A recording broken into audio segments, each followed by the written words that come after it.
Yeah, 5ASIDE podcast, footy discussion from our perspective and our perspective only. And today you are joined by your boy, of course, Elisha, Kendrick, Gabriel, Josh, Sebastian. Yes, and this is a very, very, very special episode of 5ASIDE. We are here in beautiful Miami, Florida, and we are joined by some ballers, and I don't use that term lightly. Today we are joined by Austin.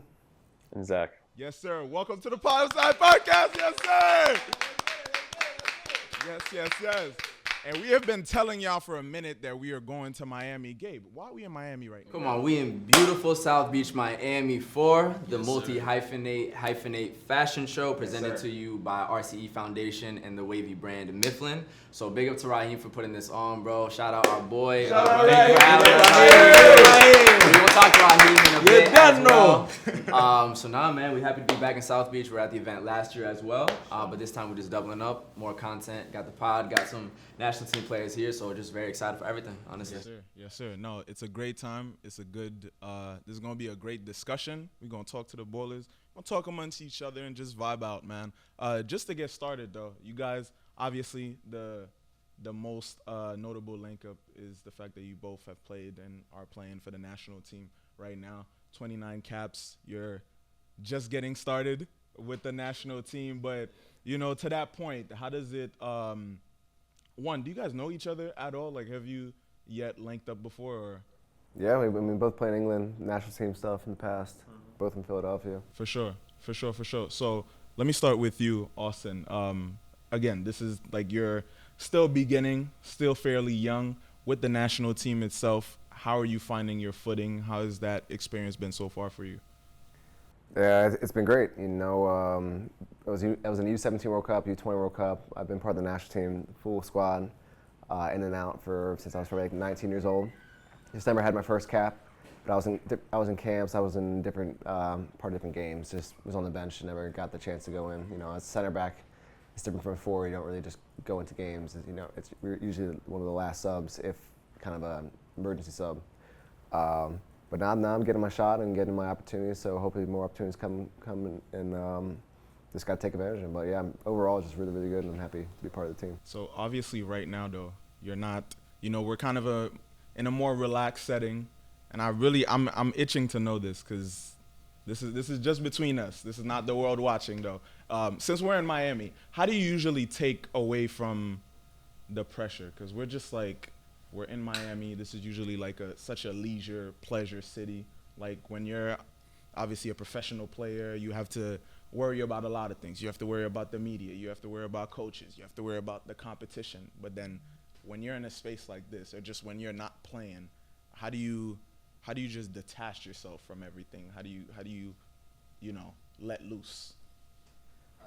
Give me the real. I want the real. Don't tell me, I go to a tea shop, you know what I'm saying, and get some scones with my grandma. I need the real, bro. How do you really let loose? That sounds nice, though. I mean, what's wrong with Grams, man? Grams is cool. For me, to be completely honest with you, it's probably going to say kind of what you're saying, but I just talk to family. Like overseas, there's a lot of different like stimulus you can go to. You know, you're over there. It's a different atmosphere in terms of football and how people look at you and how people approach you. You know, you're a little bit more of a celebrity over there than here. But I play a lot of video games, a lot of Warzone. Talk to my girlfriend. She flies over when she can. She works for the Mental Health Coalition, so she has a job.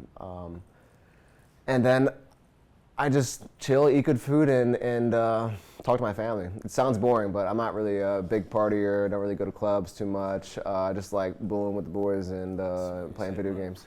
Yeah, save a lot of money and eat good food, man. But it's a little bit what you said, but that's the truth.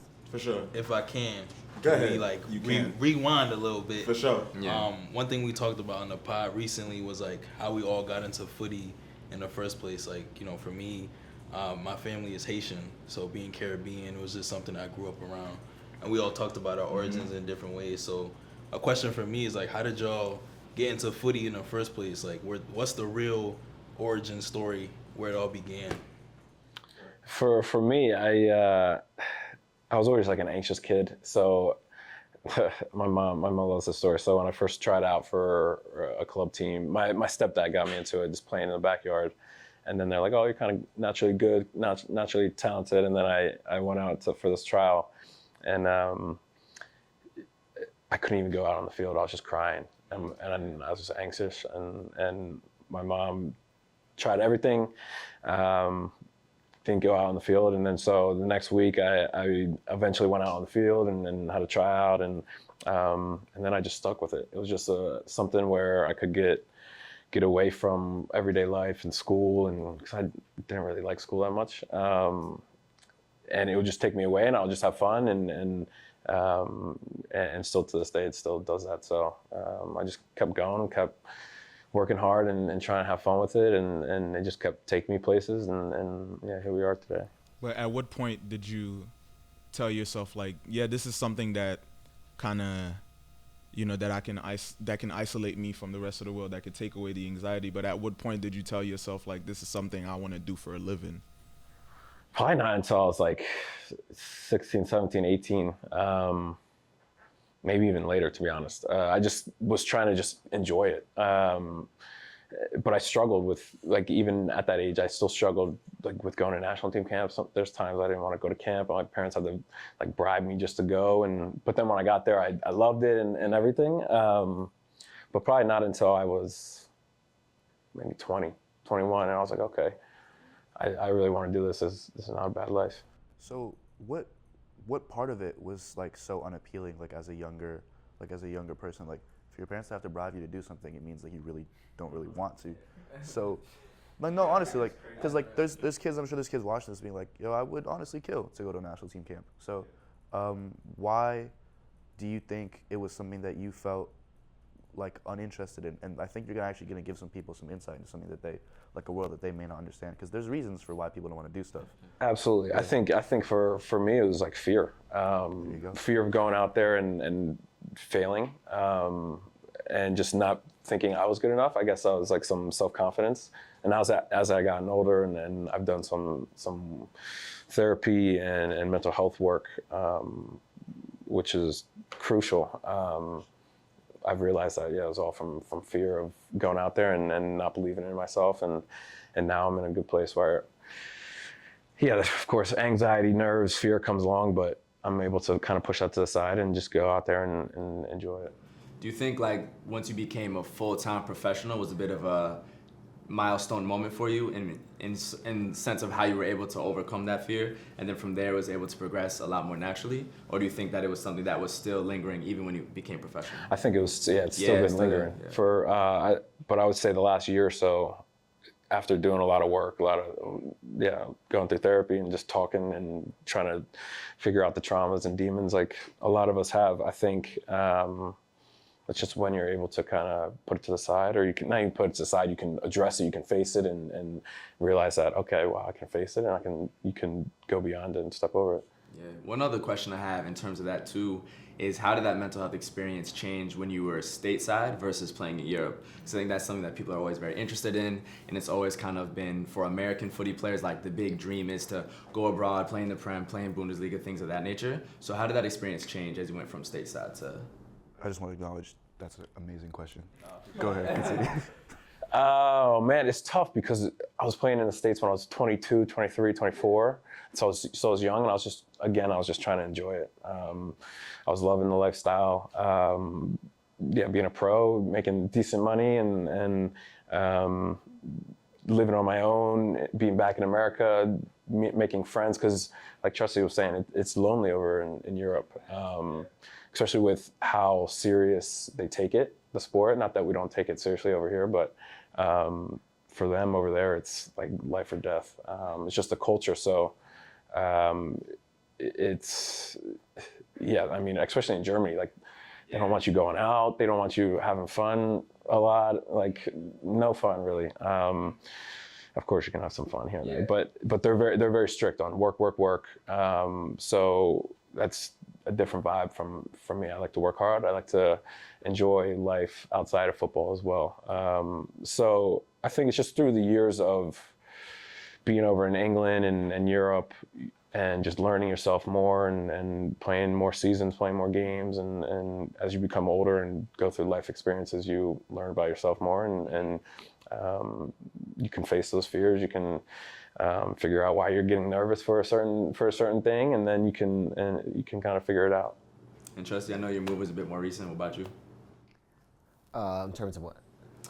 Like playing stateside versus abroad and the challenges there.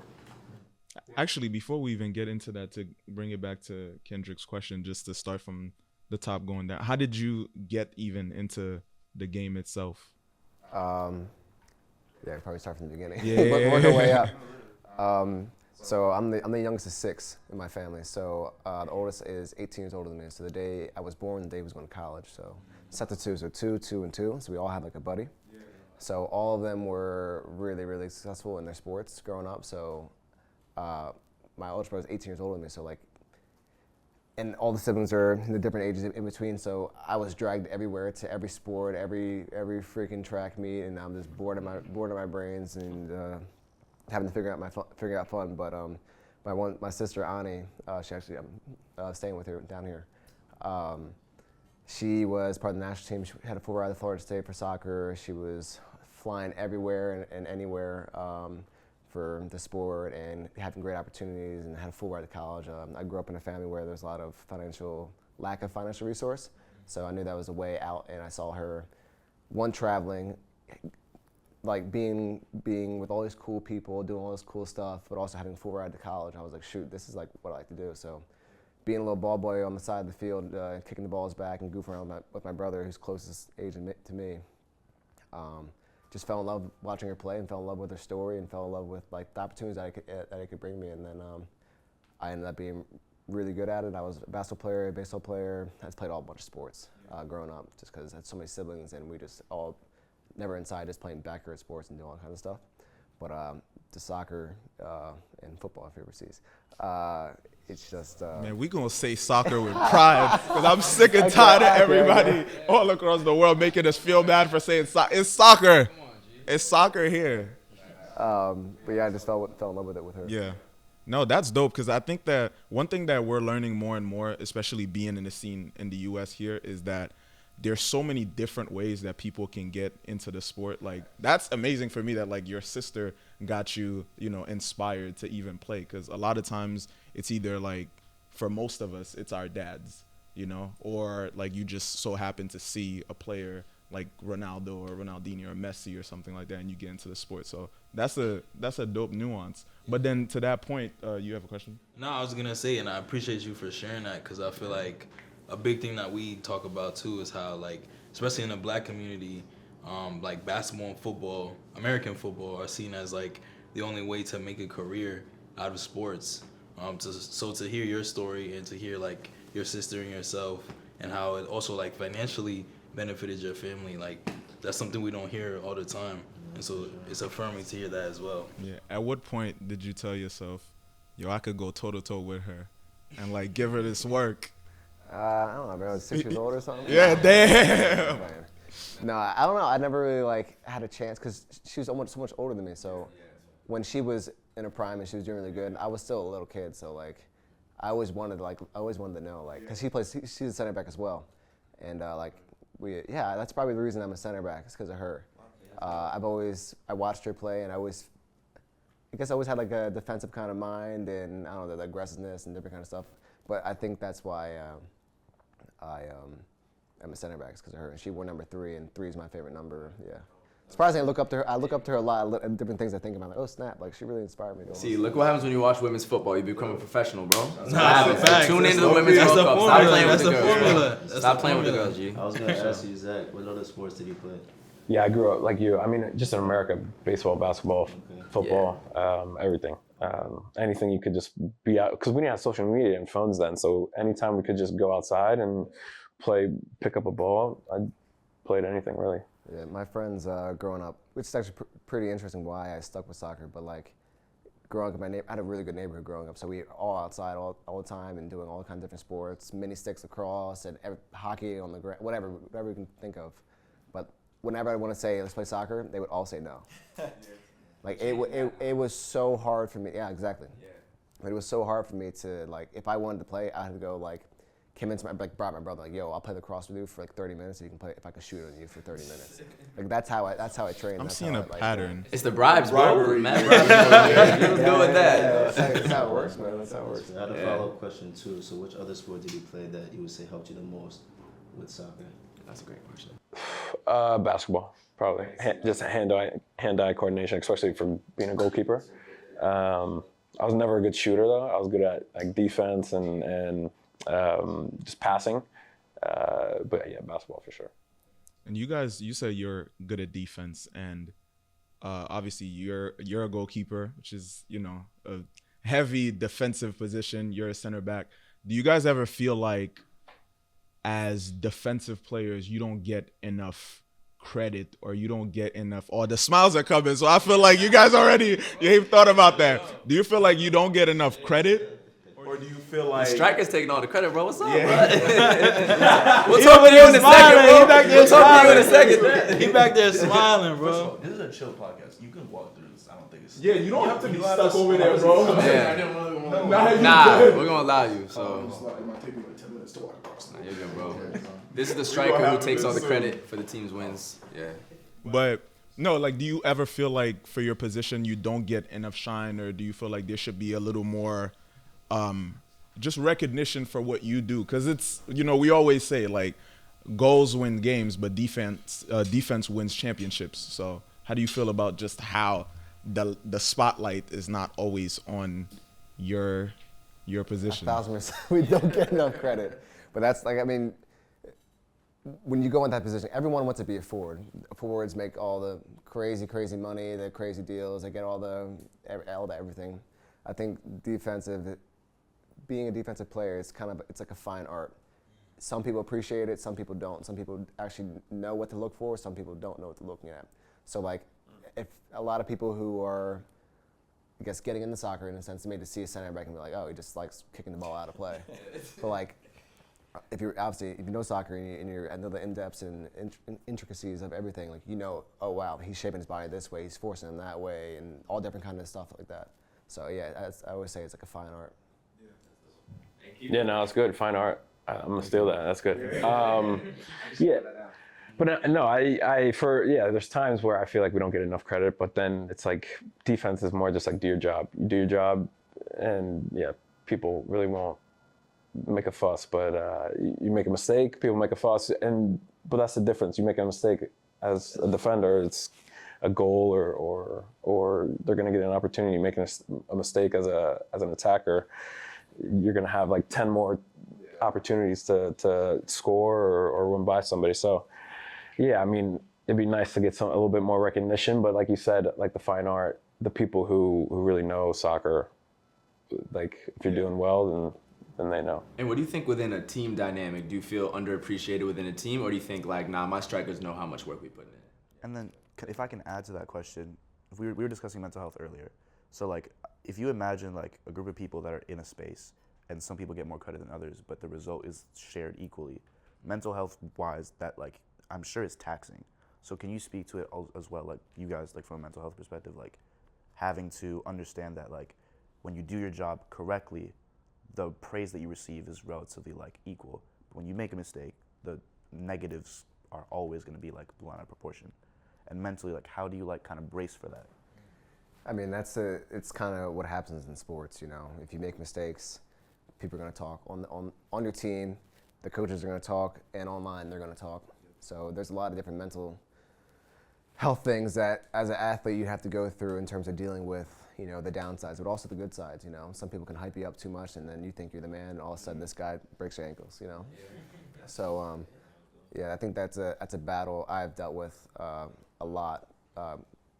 Growing up and becoming pro and even being pro, I'm sure we all have had our different things about mental health, but yeah, that's like a key factor. I mean, how you deal with that is, if you can deal with that and get really good at that, you can probably have a lot of success in any sport you do.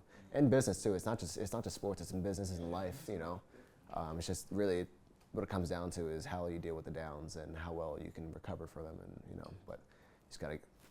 It's hard. There's no secret. You know, yeah, it's hard to deal with. But once you can get comfortable with yourself, I think it's a lot of confidence.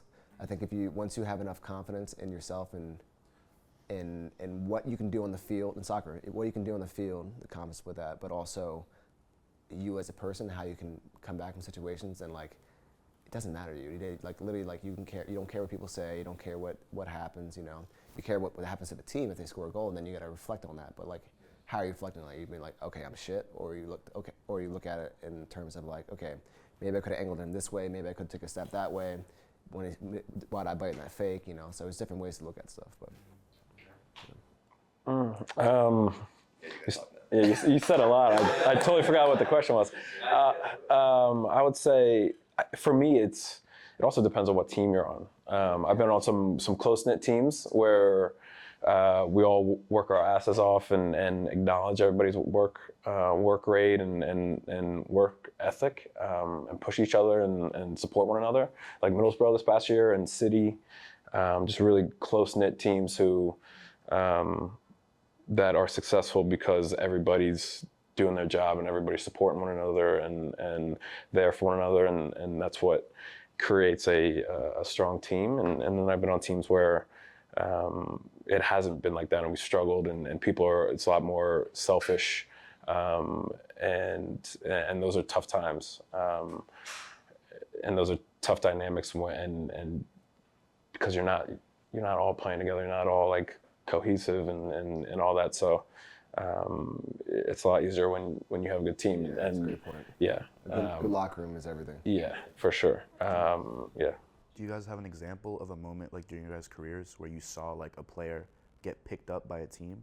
Like, do you remember a certain player who maybe was having a tough time and the team kind of got behind them? I don't know if there's any stories. Yeah, absolutely. Absolutely. I mean, it happens all the time. I mean, me when we were playing Liverpool in the FA Cup semifinal, and Mane tucked the ball off and scored. And just right after that, everybody was just like, head up, let's go, move on.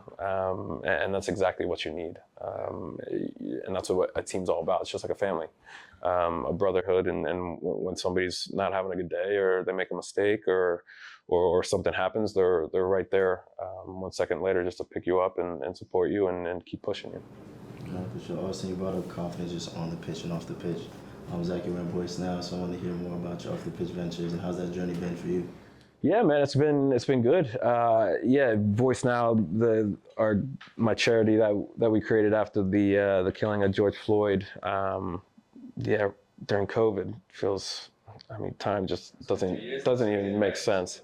But yeah, man, it's been really good. We've gotten a lot of support, a lot of fans, a lot of friends, just supporting and wanting to give back, because that's all it's about. I'm in a very privileged place to be able to have a great life and be able to give a helping hand to.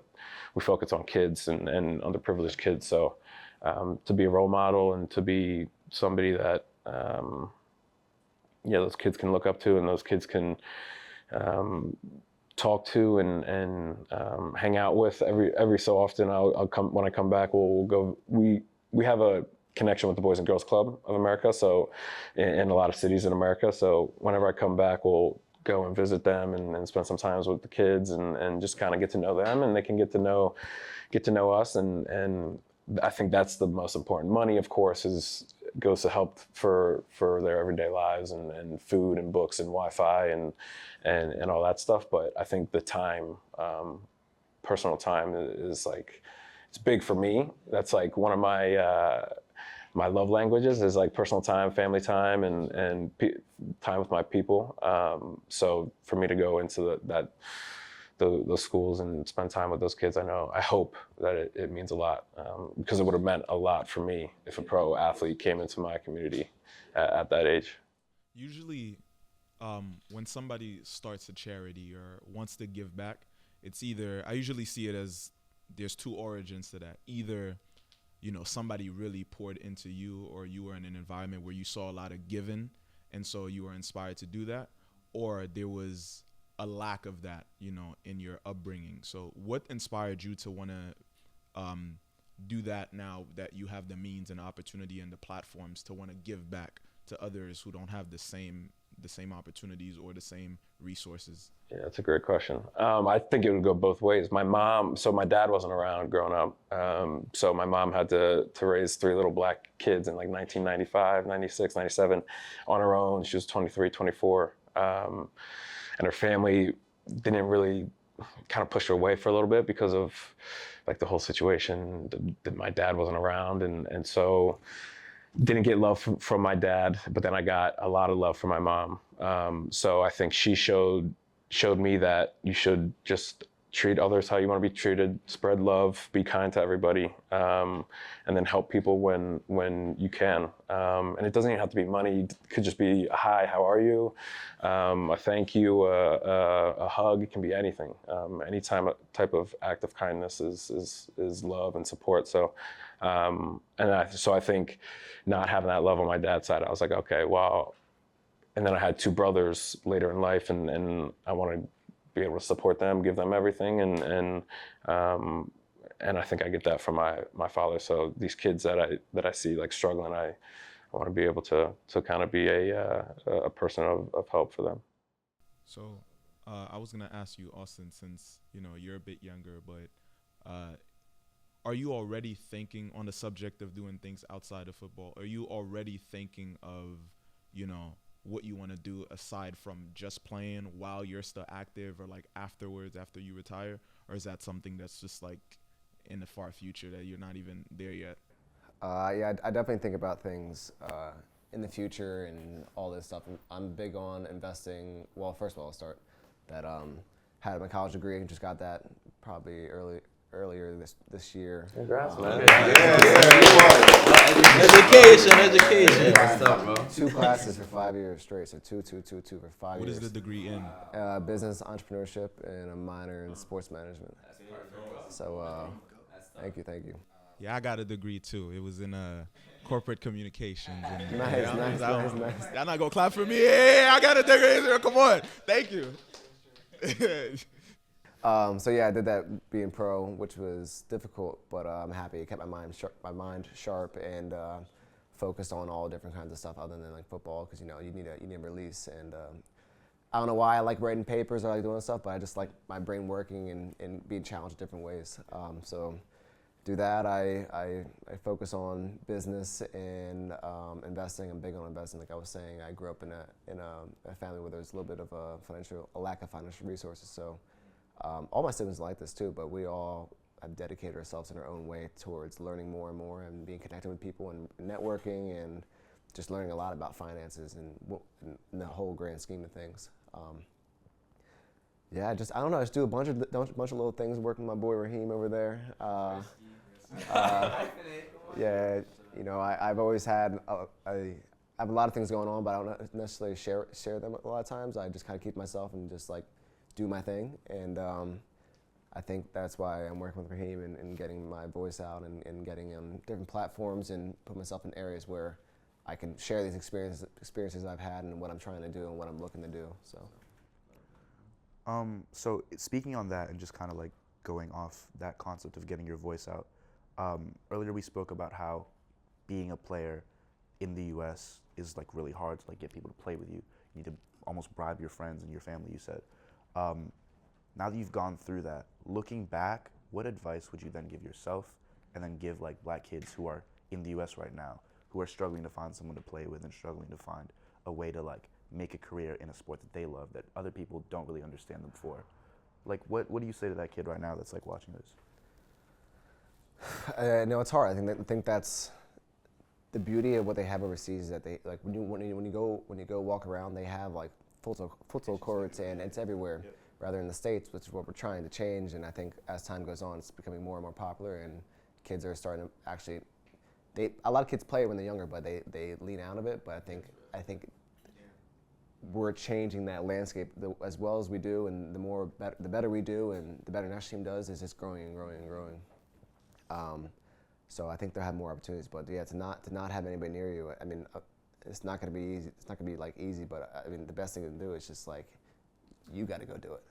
If no one's going to come with you, no one's going to play with you, then what I did, I watched YouTube videos of guys defending and doing different kind of stuff and getting hype and all that old Nike commercials and Ronaldinho clips and just got inspired through that. But yeah, I didn't really have too much to play, but I would just bribe somebody to be like, yo, I'll play basketball with you for 30 minutes, and then if you can be in net for me or receive some balls or pass me something. So that's where the business started, huh? Yeah, that's where the little business side, you know. Yeah. But I mean, it's not really a good answer to say, but it's the truth. You gotta just get on with it until that thing changes, which we're trying to do. Yeah. Zach, you have thoughts on that? Yeah, no, I would agree. I would agree, man.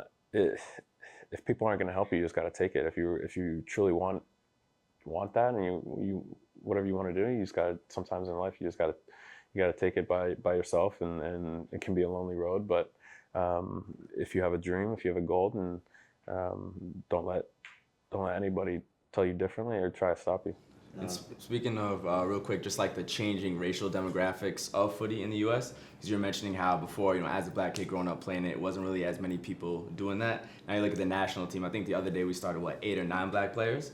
So being part of that squad, being part of this changing demographic of our national team, which is also better than it used to be. Like, what's that whole journey for y'all been, and how does it feel to be part of that demographic change that we think is definitely here to stay? That's a good question, man. Because it's hard when you're on the inside and you're trying to look in. Because we're honestly, our goal is not obviously the demographic. It's just to win games and to grow the culture and exactly. So we don't really think about that. But so I've heard this conversation a lot. Obviously, it's great to be a role model for little black kids who want to play soccer and grow up. And because my role model growing up was Tim Howard. So now there's plenty of, and of course there's black players growing up for us, but now there's so many. And that's the thing about that we've realized about working with Voice Now and the underprivileged kids in America. A lot of those kids, those black kids in those underprivileged areas, they don't even know what soccer is. They know what football and basketball is. So they play that they don't kick the ball or anything. So we're trying to introduce that into those areas. And I think the World Cup is going to be massive too. That's going to be huge. Sure. That's a landmark moment coming up for sure. Yeah. Ronaldinho clips, you brought up Tim Howard. What are the first 5 ballers you think of when you think of who inspired you to kick ball back in the day? There's a lot. Oof. Yeah, Ronaldinho's definitely up there. Ronaldinho. Met him with Raheem. He was in a hotel one time. Yeah. I camped outside his room, which I would not recommend. Don't do that. Don't do that. But dude, I loved him, man. I could not let the opportunity pass. But don't do that. I wasn't meeting. Huh? I wasn't meeting Dino. It was crazy. Yes, it was just like a dream come true. Like I couldn't believe that this guy was like there in my hotel, which was like so random. Yeah. But it was crazy. Raheem's in that picture too. So. Yeah. Who else? I mean, Messi, Ronaldo. Growing up watching those El Clasicos were amazing. Yeah, Tim Howard. Yeah. I would do for me, like the U.S. would be like Landon Donovan when he scored that goal. Clint Dempsey. Dempsey. All the national guys in the U.S. I mean, that was doorstep. And I think, at least for me, Ray Gaddis, who played for the Philadelphia Union. Yeah, so like when I was in the academy and being a fan, going to the games, I would see Ray Gaddis play, and I loved him. He was my favorite player on the team. And then I remember I went to Made in America, this concert with Raheem and different guys from the Philly Union Academy. And and then the whole Union team was there, and then I went up to them and I was like, oh, you guys are Philly Union team? And they kind of acted big time, like, oh no, who we are. But I was like, you're Ray Gaddis. but I realized it was I knew it was Ray Gaddis, but he was cool. He came up to me, but everybody else kind of just shut me off. I'm like, dang, man. So he was cool to me. He was my favorite player. I'm like, dude, I really like this guy. And when I was in academy, he would comment on my Instagrams. I'm like, dude, I love this guy. And then when I turned pro, he was the guy that took me under his wing and took me under his arm and came. So he inspired me a lot to be a good person. You know what? I love hearing about the players who inspired y'all, but I want to know what player really made y'all before the game, like you had to get the right amount of sleep. You had to make sure the stretches were right. What players really made you like stay on top of your game? Like before that game, you're like, oh snap, I got to make sure I'm ready to take on that guy. Or is there anyone? No one really. Ooh, hold on. Like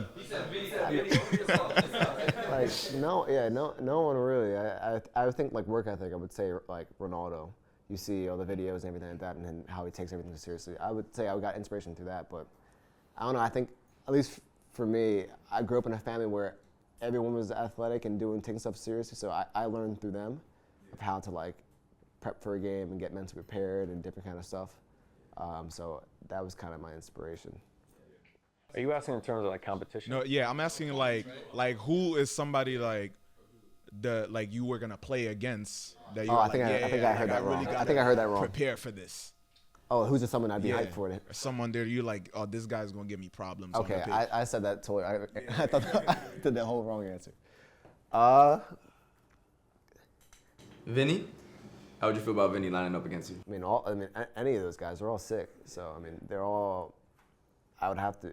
Anybody I play, that's what I do. Yeah, you should. So even guys in MLS, champ, whoever I play next, I go through a whole process of clips and reading their movements in game and how they think and all different kinds of stuff. So I pretty much every player. Yeah, I'd say, yeah, I agree. I mean, you just kind of get in the zone. You just like focus. You kind of focus on your own play. But I mean, I would say a couple of national team games, like when we played France before they won the World Cup. I mean, I was like, oh shit, we're playing France. And then Brazil a couple of years ago. And that was like I was like 2018 maybe. I was at that game. And yeah, in MetLife. And like, it was early years for a lot of us national team players. And we were like, shit, we're going up against Neymar and all them. So yeah, definitely nerves but cool experience nonetheless. Going off of, just pre-match, how to get in the zone, 5ASIDE, we talk about fashion, we talk about music, all those things. So, for music, what are you guys listening to? What are you listening to now even? Just want to hear that from y'all. Hip hop rap for me. Hip hop, old school, new school. Who's new school for you? That's what New school. What do you I just meant like Dr. Dre, Snoop, Eminem, 50, and then who do I listen to now? I mean, You listen to that Gunna album? I haven't. I haven't. For any particular reason?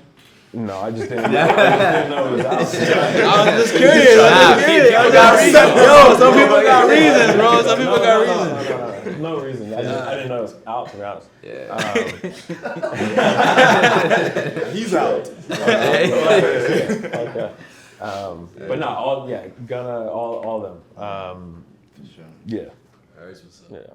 Music wise. I don't know. I listen to everything really. Yeah. I just honestly I've gotten to like this is for like my mental health because I'm very I get in habits and I get in routines, and if I try to stick that routine, if it gets messed up, then like my OCD goes crazy. So I've completely altered like how I do stuff. So I just kind of go with the flow and in the moment. So sometimes before games I listen to music, sometimes I don't. Sometimes I watch TikTok or I'm on YouTube or whatever. I think I'm intrinsically motivated. I don't really necessarily need external stuff, but music-wise, I Burna Boy, all different kind of old school rap and old school R&B. Other day I was over here before the national game. You know the movie Interstellar? Yeah. And you know the last little bit, like the theme song. Yeah. For some reason, I was thinking that I was like, you know what? I'm listening to that. So I was hyped, dude. I was hyped. So like this like little, yeah. So I was like, I don't know, for some reason that song, that piano chords, whatever it is, it was I don't know, I felt it and did that. So don't really stick to a plan. Bouncing off music though, a big thing that's growing in the game as well is like fashion. We got tunnel fits now. We got all these different like footballer fits pages and stuff like that. We're here for a fashion show this weekend. Yes, sir. So what are some brands that inspire you? What are some brands that you rocking? What are your go-tos? And are y'all part of that movement in general? Like, are you coming to the locker room like in a tracksuit? or you come into the locker room like stepping, like see who has the best fit. And Zach, you got We see the new collab, fashion bro. icon too on your shirt. So. Yeah. That was a lob. That was a lob. Appreciate that. No, yeah, I love fashion. So we try to incorporate that with Voice Now, and we're doing this collab with Ryoko Rain, an LA brand. Mostly just does shorts, and a lot of basketball players and athletes wear them. So yeah, Garrett, the creative producer there, was nice enough to do a collab for Raheem's fashion show. So we did 2 shorts, 2 shirts. This isn't it, but 2 shirts and a hat, and so yeah, of course, all that money goes to Voice Now and the Boys and Girls Club of America, and to those kids. So it's fun to be able to I love fashion, and for a long time, or a couple of years, I was like really heavy into them, and now I'm trying to find like the smaller, not knockoff, but like niche underground clothing brands, and so it's fun just to create stuff with the Voice Now team and do different collabs and all that. Tunnel Fits is the best, by the way. I can't, like, Barca's doing it now, and which is fucking dope. So MLS is doing it, bro, because we're wearing like fucking polos and track pants that can't.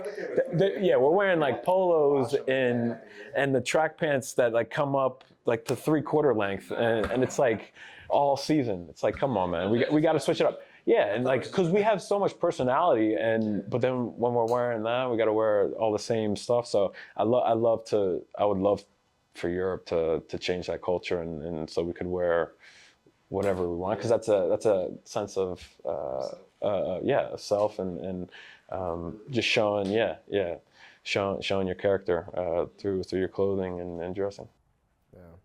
I think for me, I'm getting more into fashion. I'm more of a guy, like, if I go to training, like, I'm sponsored by Nike. If I'm going to training, I wear a tracksuit. I just wear whatever I see in the morning. I'm not one of those guys that like plans out my fits to the night before to go to training. Like, he's calling you up. I know, I'm a serious player. I wake up, first thing I see, I don't even care if it matches. Like, I just put it on, because I'm going to training. I go to training, get out of my car, I take it off. I put on my kit and then go back to training, go back home, and I put on like my pajamas and I'm chilling. Yeah, so I'm just like comfy and just like, I don't really care. It's just my teammates. I'm not really trying to impress them. But when like go out with the boys, stuff like that, I love dressing up. I love shoes. That's why I kind of signed with Nike. I love Jordan and clearly. See, I love Michael Jordan, so back home I have like hundreds of shoes, hundreds of Jordans. Didn't bring them all to Europe because just the bags and it's too much to do right now. But yeah, I love fashion, love shoes, and when the time is right to get dressed up, I love it. But have you guys' style changed at all from being in the U.S. to going to Europe? Who dresses better, Americans, Europeans? And who's the best dressed and worst dressed teammates you've ever had? If you're willing to say it. If you're willing to say it, if you're willing to say it. Forget my question. Yeah. Who is the worst dressed team? And best dressed. I do best dressed too. I don't know. I think people would probably say me. Like, worst dressed, because they only see me in like training, so I'm like, I pull up just like how I am. So like, I don't know. But off the pitch, I wouldn't say I am. I'm trying to think. Yeah, no. No. I would say England, they got some good style. Europeans are just like classy and clean with their style. They try. Yeah. Over here in America, like Trusty, they just wear whatever. But then there's, but then, for the most part, but then there, yeah. But that's like the American way, kind of. But then there's like a percentage of people who like to dress up and like to like you guys like it's fun to like dress up, and it's like shows your personality and you get to be creative, and so there's a lot of people like that in America, and then there's a lot of people who are just like throw on whatever just to go out and do whatever. Whereas in Europe, it's like, for the most part, everybody's at least kind of classy and dressing up and not looking like bums. You get away with it over here. They don't really get away with it. I just wanted to acknowledge how well they dodged that question. Yeah, OD, right? At least I give me best emphasized dressed, who's bro. the worst dressed. Yeah. They should. But if not, I mean, okay, best dressed, is it Tim Way? He really be stepping with the fits. Like, who do y'all think for that? It's tough because at camp we don't. I he mean, would've- yeah, he he's would've fresh. saved He's us at fresh. camp. Yeah, we don't. Yeah, so we don't. It's my dream. It's my dream, bro. It's my dream. It's my dream, bro. Nah, but when we step out, you know, we get right. You know, feel me? Yeah, but yeah, we do. Yeah. And one thing I wanted to, because I know we're on a time crunch, but specifically for you, and I'd like us to get back a little bit into the mental health talk. Obviously, you've just gotten started with the national team. You've voiced publicly before, you know, your sentiments about not being called up into the national team for the World Cup. Can you expand a little bit more on that, of what that moment was like for you, and, you know, to however much you want to get into it, as to what you felt like and what the journey afterwards was, you know, to recovering from that? Yeah, man, it was tough. I mean, fuck, it was probably one of the toughest things I've gone through, and definitely in my career. But yeah, just in life in general. It was just a shock, but you always hear about these stories of people coming up short and people getting knocked down, and then it's all about how you get back up. And so that's really what I focused on, because I didn't get called up for a few different reasons, but nonetheless it was still a shock, and it hurt. Yeah, that shit cut deep for sure. But once it happened, I'm huge in my faith. So once it happened, I was like, okay, this is God testing me. This is a challenge. This is, He's got a plan different than what I have planned for myself. And I was just like, okay. I said a little prayer after the phone call with Greg, and I was just focused on, we had a game that night with Middlesbrough, and so I was focused on that. And then after that, I was just like, okay, we got the World Cup break. I get to go home, see family. I'm gonna try and make the best out of it, and yeah, just get back up, dust myself off, and yeah, train and get better, focus on what I can control, because that's really all you can do in life is focus on what you can control. And I found that when I've struggled mentally is when I focus on stuff that's out of my control, and then I care about stuff that doesn't even matter, and stuff that I can't really change or do anything about.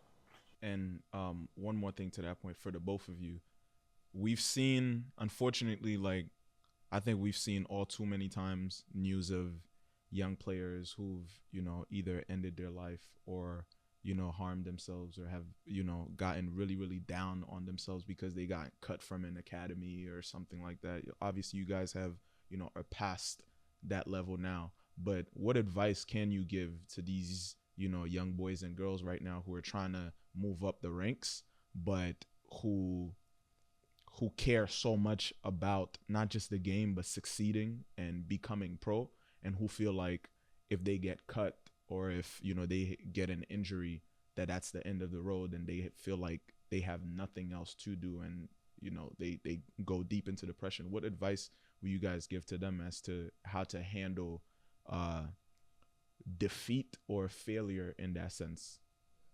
You know, that's like makes you want to cry, kind of hearing that stories, because it's terrible. I mean, I've been in places where, not to that extent, but I've been in a deep state of, like, you know, sadness and depression, and through the sport, you know, when things aren't going your way, it's really, really hard.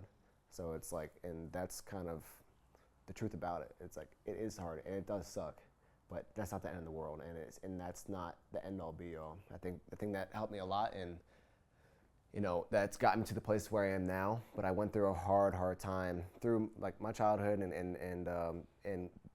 in the academies, and even as a young pro, I went through a really hard time trying to find my way and trying to find my confidence. But I think it all came down to me in terms of, like, when everything clicked is when I had the confidence, when I actually, like, okay, like, I don't need, I was saying my OCD stuff, I would do different kinds of stuff, try to, like, make that be the reason I play good. And if I did good that day, I'd be like, okay, like, I freaking knocked on this thing for 4 times, like, okay, that's the reason.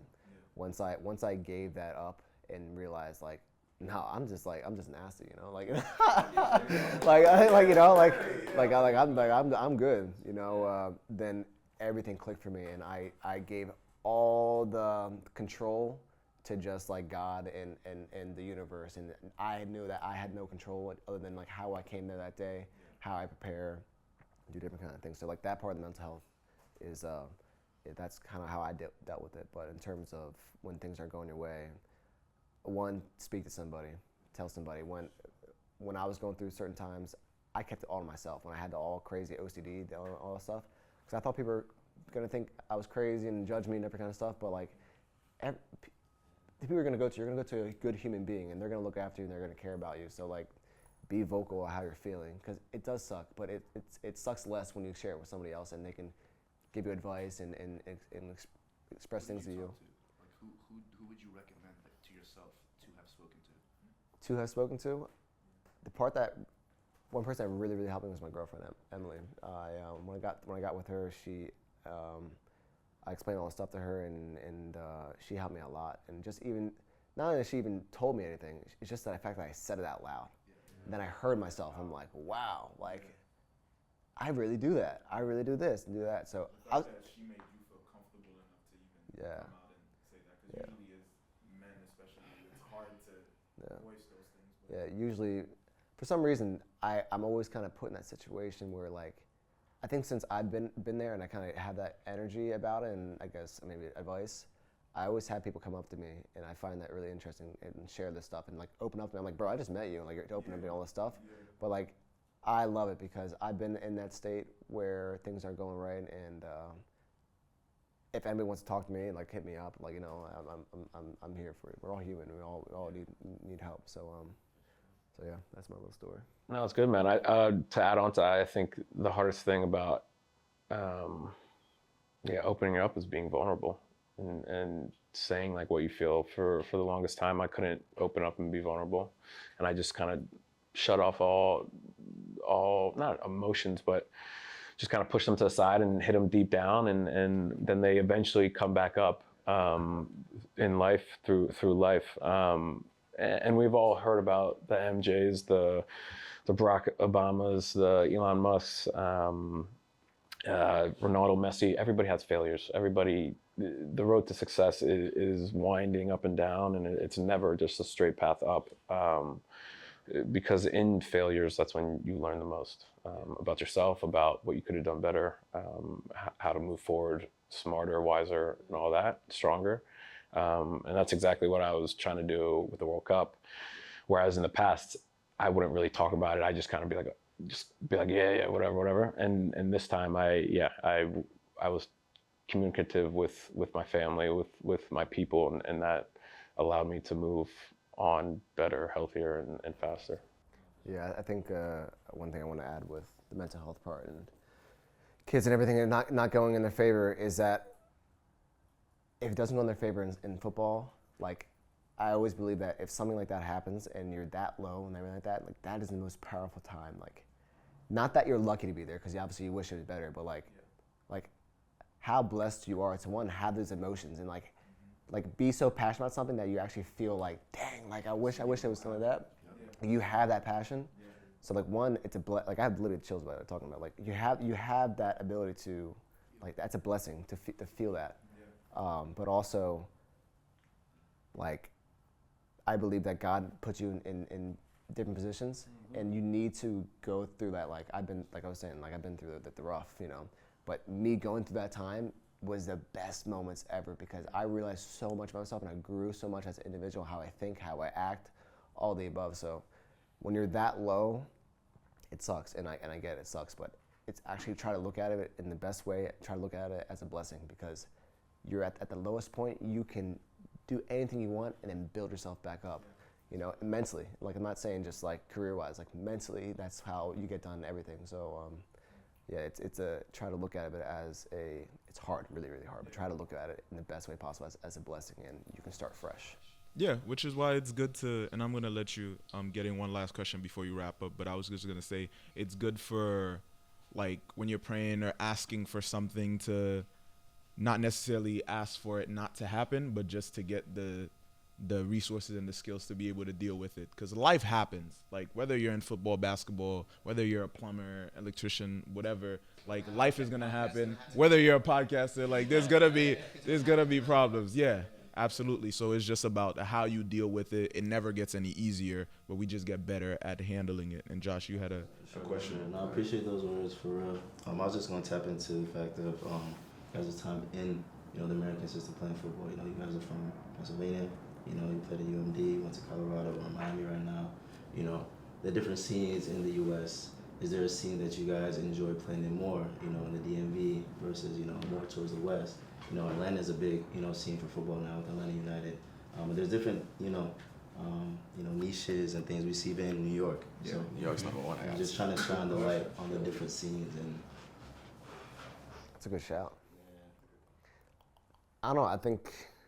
because even the South has their own way of playing in Texas and all that too. So the question is, like, what I like playing the most? Like, what, like in terms of atmosphere, the stadiums, or are you saying just football in general? You can add Or the all- people. Yeah, it could be, you know, your favorite place to be in, and like playing football or seeing footy grow the culture. But Like, for example, if we were asking, like, I don't know, like an Italian or Brazilian, like, yo, what regions of Italy do you enjoy?